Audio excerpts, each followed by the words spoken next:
Sabi mga kababayan dito sa balita, si Senator Robin Padilla, naka-red alert yung security kasi sumulpot ang isang online campaign po.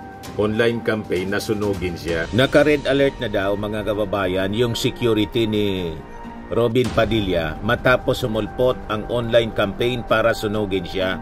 Ani Padilla, matinding pagkabahala ang nararamdaman ng kanyang pamilya to, lalo pat baka sakyan o mano ito ng mga terorista. Gumawa ka kasi ng sarili mong problema, ng sarili mong multo na kinatatakutan ninyo ngayon. Sanay kayo talaga gumawa ng problema. Parang si Harry Roque, by the way, nakita ko pala si Harry Roque, may injury sa tuhod. Grabe ng pangayayat ni Harry Roque. Oh. You see? Nagpapagang mga balita at pagtalakay sa mga isyu na lipungan. Bulsa! Opinyon, banat at paglalantad sa katotohanan. Bulsa! What you see is what you get. You decide. Sabi mga kababayan dito sa balita, si Senator Robin Padilla, naka-red alert yung security kasi sumulpot ang isang online campaign po. Online campaign na sunugin siya. Ayan kasi, mga kababayan, talaga itong mga supporter po ni Digong at ni Sara Duterte, mahilig gumawa ng sariling problema. But before natin pag-usapan mga kababayan, click subscribe muna dito sa ating YouTube channel and hit the notification bell para lagi po kayong updated sa mga kaganapan dito sa ating bansa. Like and share na rin po ninyo ng ating video. By the way, ako pala po si Dante Maravillas. Nakalimutan ko mag-introduce sa inyo para doon sa mga bago nating tagapanood. May nagtatanong kasi, pag hindi tayo nakapagpakilala, sino anyaya? Si Dante Maravillas po ako, Bicolano vlogger, broadcast journalist from Albay. At saka pala, for almost more than 1 week, hindi tayo nakapag-juke time. Ibalik na natin yung juke time para lagi lang pong masaya yung ating usapan dito. Yung entry, mga kababayan, sa ating kwentong katatawanan, juke time, padala ni Joe Frihinal. Nag-uusap yung magkumpare, si Pedro at saka si Juan. Depressed kasi si Pedro. Nagkikwento sa kanyang kaibigan na si Juan. Sabi po ni Pedro, alam mo, pare kanina, gustong-gusto ko ng inumin yung lason dahil sa bigat ng problema ko. Pero hindi ko itinuloy. Siyempre, natawa si Juan. Pare, mabuti naman na hindi mo na itinuloy. Pero bakit pala hindi mo na itinuloy? Sabi ni Juan kay Pedro. Sagot ni Pedro, expired na kasi.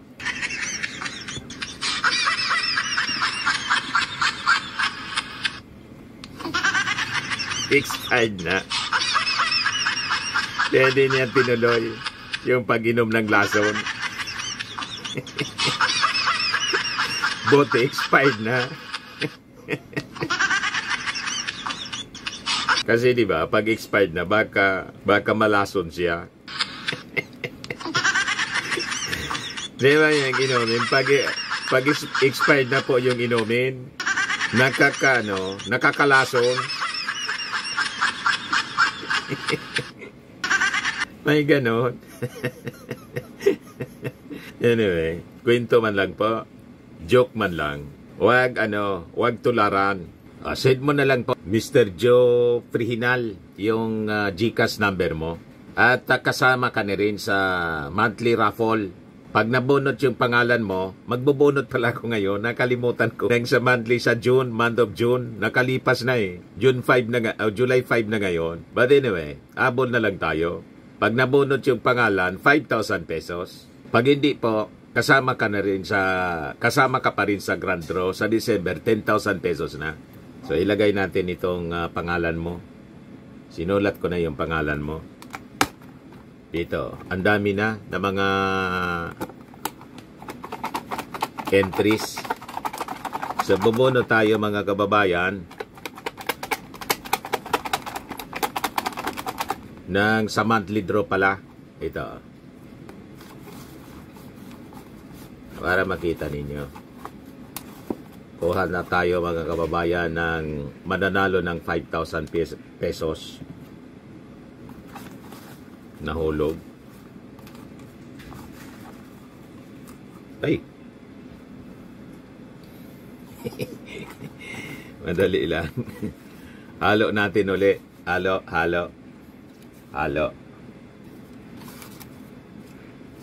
Yan. Oh, ito na. Kita ninyo, baliktad eh. Gary Sabiaga. Yung winner po sa monthly draw, Gary Sabiaga. Ipadala ko na lang po. May number ka naman dito. Kasi nanalo ka na ng 200. So sa monthly draw, 5,000.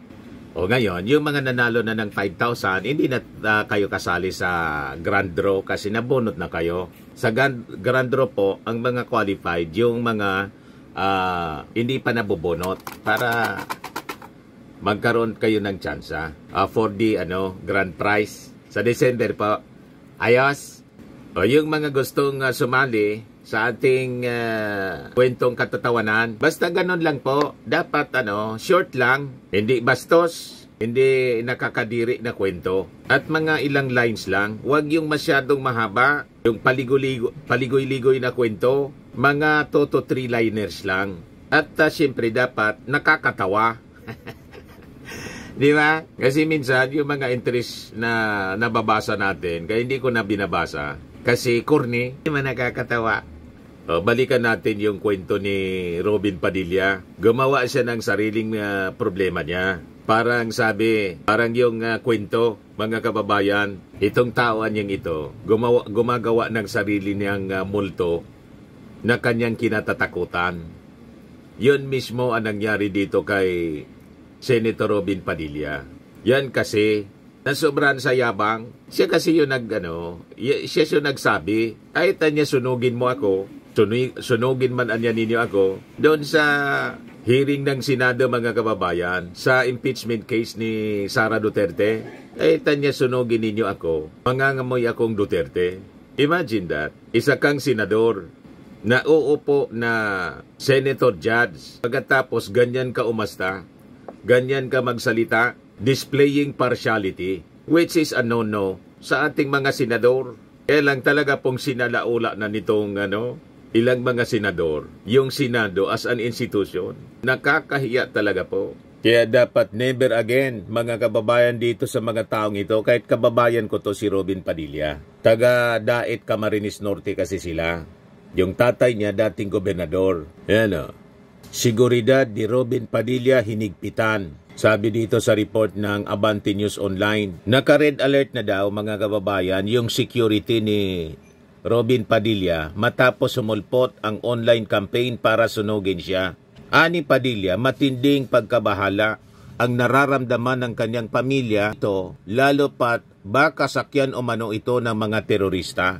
Gumawa ka kasi ng sarili mong problema, ng sarili mong multo na kinatatakutan ninyo ngayon. Ginagawa ninyong joke-joke ang paggawa ng violence. You are setting a very, very bad example sa mga tao. Hindi lang dahil sa pagsabi mo, tunugin nyo man ako, mangangamoy akong Duterte. Ang akala ninyo, maganda ang ganong uri ng pag-uugali kasi ang gusto ninyong ipakita sa inyong mga supporters, nagtatanaw kayo ng utang na loob sa mga Duterte. The truth is, hindi maganda ang ganon kasi hindi man po si Digong at pamilya yan yung nagpanalo sa inyo.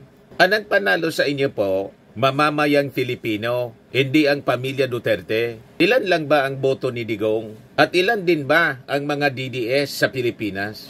So ang bumoto sa iyo, mga tagahanga mo matagal na. Hindi man lahat ng mga tagahanga po ninyo sumusuporta sa mga Duterte. Kaya nga ginawa kang top-notcher. At nakalimutan mo na kabayan na senador ka ng mga mamamayang Filipino. Hindi senador ng mga Duterte. Yan ang problema sa inyo. Lahat ng mga allies na senador ni Digong claiming to be senator ni Digong. That is very, very unfair sa ating mga mamamayan. Kasi hindi man po kayo sumusweldo mula sa pundo ni Digong. Siguro nabibigyan kayo ng mga pabor, financial favor o kung ano pa. Pero yung sweldo ninyong kinokobra every month from the taxes of the Filipino people. At hindi pag-ari ang Senado ng mga Duterte. Empleyado ka ng ating mga mamamayang Filipino. Ang amo mo hindi si Digong. Ang amo mo kami. Yan ang nakalimutan ninyo po eh. Yan ang masama. Na dapat siguro you have to go back to school para ituro sa inyo ang tama. Tamang paniwala, tamang pananaw bilang mga opisyal ng gobyerno. You owe it to the Filipino people, not to anybody else. Pasalamat kay binoto ka ng mga mamamayang Filipino. Pagkatapos, bukang bibig mo ang mga Duterte. At si Senator Judge ka, proud na proud ka to display partiality. Yan ang nakakalungkot, mga kababayan, dito sa mga senador. O ngayon, natatakot ka sa sarili mong kagagawan na baka sakyan daw ng mga terorista. Nagkaroon ng pagigpit sa aming mga pupuntahan at sa hanggang ngayon ay naka-red alert pa rin ang aking security dahil ang mga ganitong kampanya ayon sa kanila ay baka sakyan ng mga terorista. Sabi ni Padilla sa kanyang post kahapon, the other day, July 3, na ipaalam na raw nila ito sa National Bureau of Investigation pero binitawan nila ang pagsampa ng reklamo. Napagkasunduan na mag-file ng kaso ang aming pamilya sa mga nagpakalat at nagkakampanya nito pero napagkasunduan ang pamilya na bitawan ang pagreklamo ng cyber libel dahil hindi mainam. Gagawa-gawa kayo ng kalukuhan. Maglalabas kayo ng mga walang kakwenta-kwentang statement. Pagkatapos ngayon, sinusubukan ka. Yan ang basa natin dito. Sinusubukan ka lang ng objective nitong nangangampanya. Turuan ka ng leksyon sa mga walang kakwenta-kwenta. Pagpapalabas ng mga statements. Imagine, sasabihin mo para lang ma-prove na Duterte ka. Kahit kasunugin, mangangamoy Duterte ka. Anong klaseng senador ka? Di ba? You should be loyal to the country, not to your party tulad ni Manuel Quezon. Di ba? Yun ang pamusong statement ni Manuel Quezon.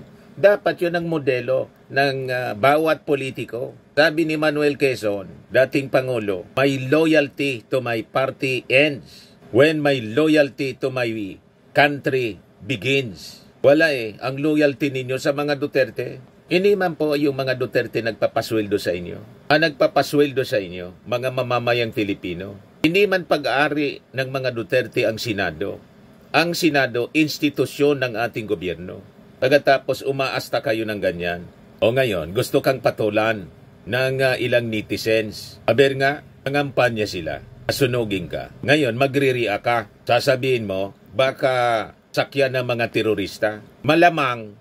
Pero sino ang may kasalanan kung hindi ikaw mismo? Ikaw ang nagbigay ng ideya sa mga terorista. So, leksyon ito sa'yo na wag basta magbibitaw ng mga pananalitang ganito. Nasanay kasi kayo. Yang tatay digong ninyo ng kill.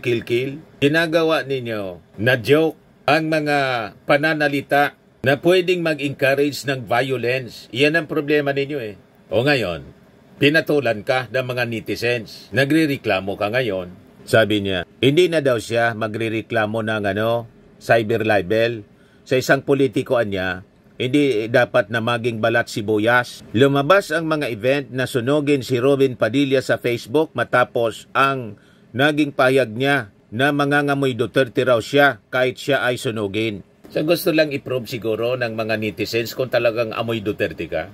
So para malaman kung totoong amoy Duterte ka, so kailangang sunugin ka. Pero afterwards, dapat sunugin din si Digong, di ba? I-cremate para yung kapwa-abo ninyo, o di matry na amuyin kung totoo na parehas yung amoy ninyo. Yun ang ibig sabihin yan. Talaga ito mga supporter ni Digong, malaki yung tama Seryoso ang tama sa utak, gagawa ng mga ganyang statement. Pagkatapos, nang pinatulan ng mga tao, ng mga netizens, magpo-problema siya. Sanay kayo talaga gumawa ng problema. Parang si Harry Roque. By the way, nakita ko pala si Harry Roque. May injury sa tuhod. Grabe ng pangayayat ni Harry Roque. Sila man lang po ang sumisira sa buhay nila. Kasi walang tigil sa paggawa ng katarantaduhan.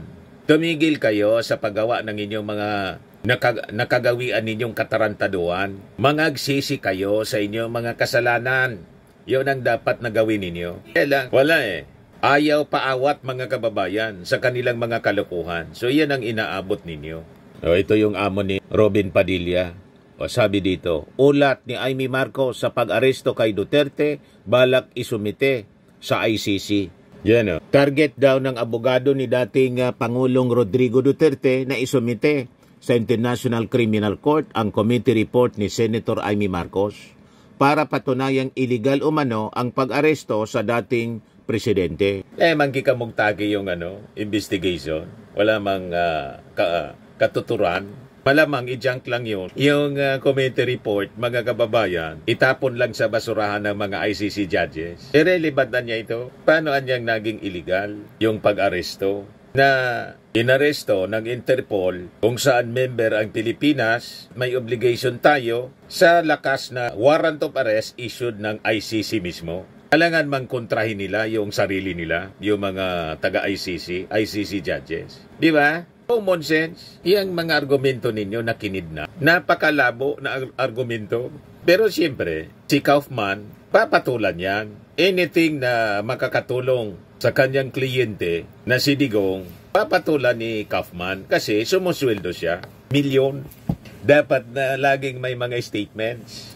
Kasi pag hindi, walang lumalabas na mga statements mula sa bibig ni Kaufman, baka biglang tanggalin siya ni Sara.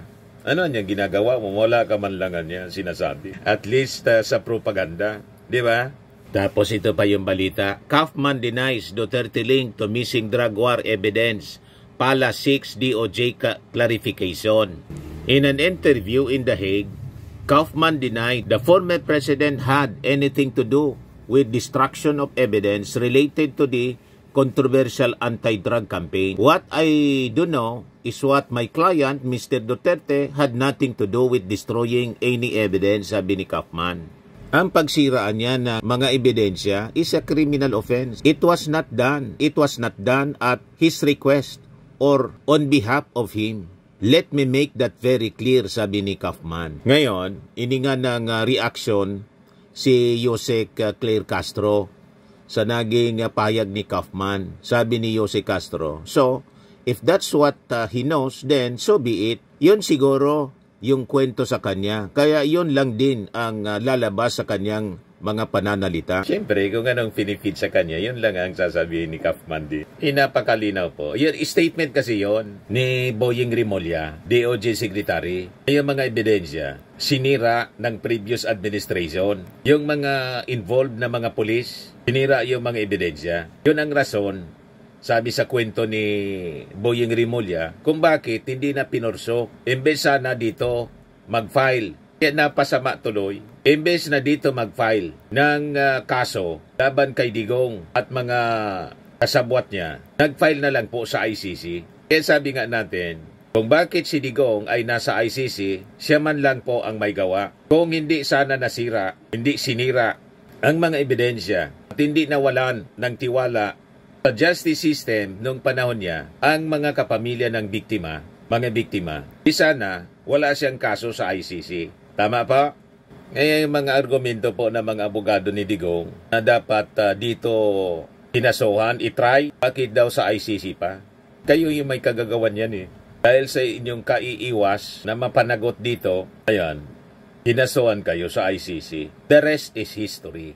Harapin na lang ninyo ang asunto at i-defend niyo yung sarili ninyo. At least, sabi nga natin, binibigyan kayo ng pagkakataon to defend yourselves. Binigyan kayo ng due process. Yan ang maganda. Kung hindi mapatunayan, guilty kayo sa crimes against humanity, di makakabalik kayo rito. Whereas, kung halimbawa, malakas talaga, you will spend the rest of your life in prison. Yan naman talaga yung bukang bibig ninyo. Ina-challenge pa ninyo yung ICC. Yan mismo yung statement niya. Keep on threatening me about sending me to the International Court of Law. Sinabi ko na nga I am willing to rot in jail for the Filipino. Hindi ba niyo maintindihan yan? So do not keep on threatening or intimidating my calling my attention. Napaka-corny mo naman. Ridiculous. How can you send to prison a president declaring war against the drug? Di ba? So anong pinoproblema ninyo? Sabi nga ni Digong, nag-abilin si Digong sa kanyang anak na si Pulong. Just the other day, sabi ni Pulong, ang pakiusap na ng kanyang tatay sa mga Filipino, kalimutan na siya kasi matanda na siya. Go on with your life, anya. Sabi ni Pulong, sinabi daw ng kanyang tatay. You see? O ito pa, yung mga paghamon ni Digong. Former President ba ay willing na mag-cooperate sa investigation sa ICC? Kaugnay dito? ICC, ma'am. I'm asking the ICC to hurry up, and if possible, they can come here and start the investigation tomorrow. This issue has been left hanging for so many years. Matagal, ma'am, baka mamatay na ako, hindi na nila ako maimbestiga. So I'm asking the ICC through you na pagpunta na sila dito bukas, umpisahan na nila ang investigation. And if I am found guilty, I will go to prison and rot there for all time.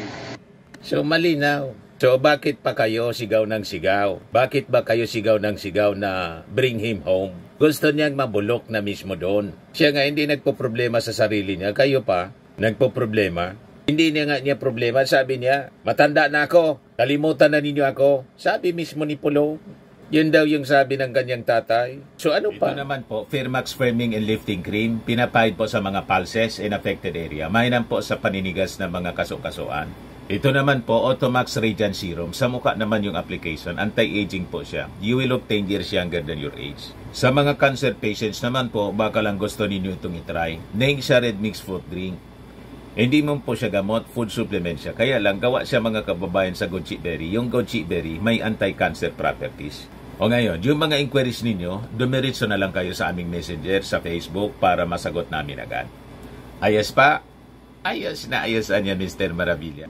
But anyway, ito po pala yung aming bagong product na binibenta online.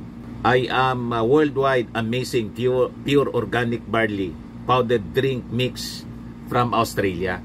Negosyo to ng aking anak na architect entrepreneur Riz Maravillas. Ayan po. Kontakin na lang po ninyo siya, Riz Maravillas on Facebook.